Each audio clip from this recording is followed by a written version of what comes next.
जाता है उस प्रकार हम जो बाकी एंशियंट इंडियन किंग्स को हमने उतने से पढ़ा नहीं है। मक्खनलाल जी, मैं ये जानना चाहूँगा, ये तो ठीक बात है कि तोड़ मरोड़ कर पेश किया गया हमारे इतिहास को, लेकिन जब 47 में हम लोग आज़ाद हो गए, बहुत सारे मुल्क हैं जो ग़ुलाम रहे, फिर आज़ाद हो गए। आज़ाद होने के बाद उन्होंने अपने पूरे इतिहास को स्ट्रीमलाइन किया, उन्होंने उसको सही किया।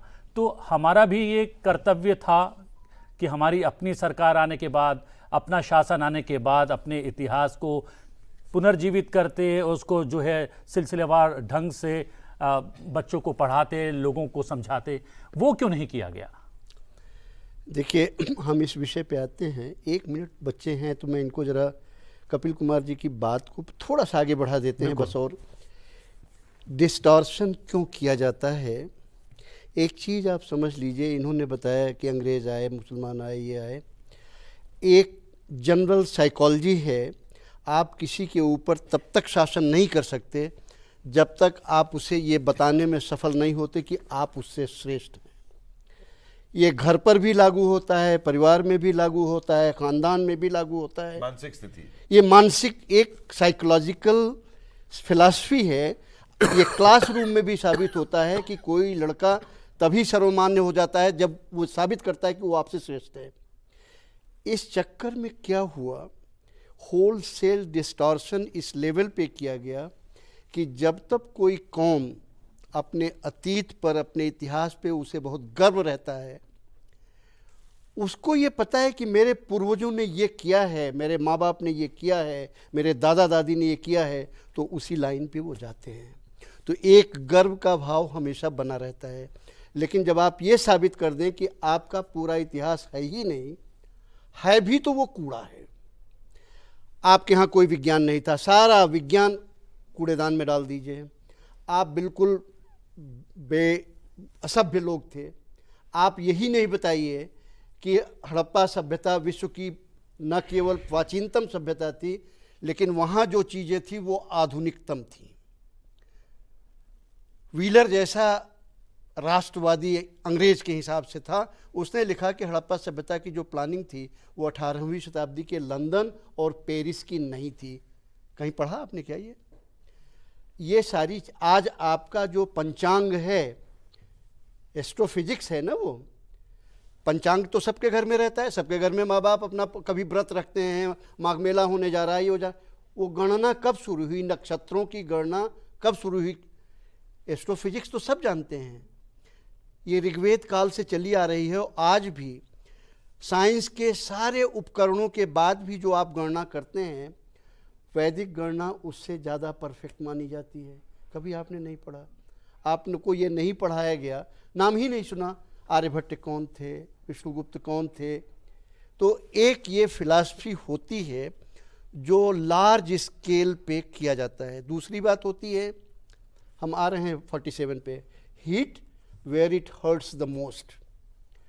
आपको उस जगह मारा जाए, उस जगह पीड़ा दी जाए जो सबसे ज़्यादा तकलीफ देती है, जिससे कि आप उससे कट जाएं। हिंदू गोमांस खाते थे, गाय सबसे पूज्य है, 68 देवी देवताओं का वास माना जाता है।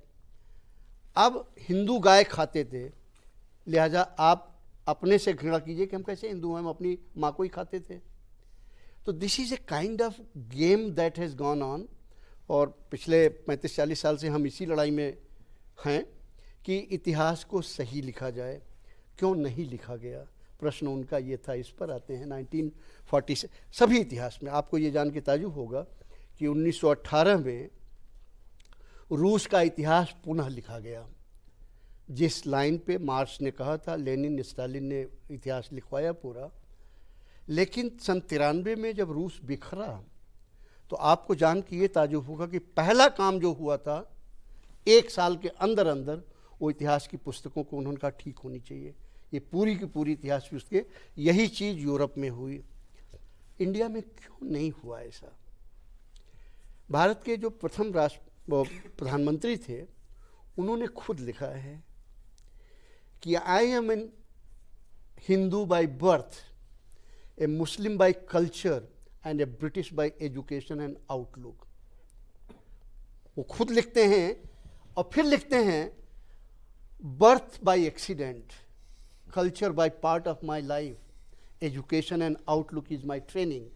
तो अब ऐसी स्थिति में अगर आप ये उन्होंने लिखा है, कई लेखों में लिखा है, तो जो प्रथम प्रधानमंत्री थे वो उनको दिलचस्पी सिर्फ ये था, और खुद भी कहते थे कि उन्होंने कहा कि this country has to be modernise and this has to be run as per British.